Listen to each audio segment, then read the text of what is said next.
మన చావు పుట్టుకలు మన చేతిలో లేవు. ఈ భూమిపైన ఎప్పుడు ఎక్కడ ఎవరికి జన్మించాలో మనం కోరుకోలేం. ఎప్పుడు ఎక్కడ ఎలా మరణిస్తామో కూడా మనకి తెలియదు.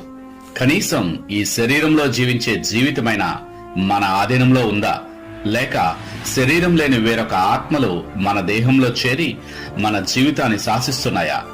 భూలోకంలో జన్మించే జంతువులకు కూడా ఆత్మలు ఉన్నాయని మీకు తెలుసా? జంతువులకు జీవం మాత్రమే ఉంటుందని అనేక మంది అపోహలు పడుతున్నారు. అసలు బైబిల్ ఈ విషయంలో ఏం చెప్తుంది? అనంతమైన ఈ అదృశ్య లోకంలో రెండు ఆత్మ సంబంధమైన రాజ్యాలు పూర్తిగా వ్యతిరేకమైన లక్ష్యాలతో ఈ భూగ్రహాన్ని పాలిస్తున్నాయన్న నిజం మీకు తెలుసా? మన ఆలోచనల వెనక అనేకమైన ఆత్మల స్వరాలు ఉన్నాయన్న విషయం మీరు గ్రహించారా? ఆలోచనలు, తలంపులు, ఊహలు, భావోద్రేకాలు, కలలు, దర్శనాలు, మాటలు ఇవన్నీ ఆత్మ సంబంధమైన అదృశ్య లోకానివే అని మీరు తెలుసుకున్నారా? ప్రతి క్షణం మనం జీవించే జీవితం వెనకాల అనేకమైన అదృశ్య శక్తులు మనల్ని కంట్రోల్ చేస్తున్నాయన్న వాస్తవం మీరు తెలుసుకోవాలనుకుంటున్నారా?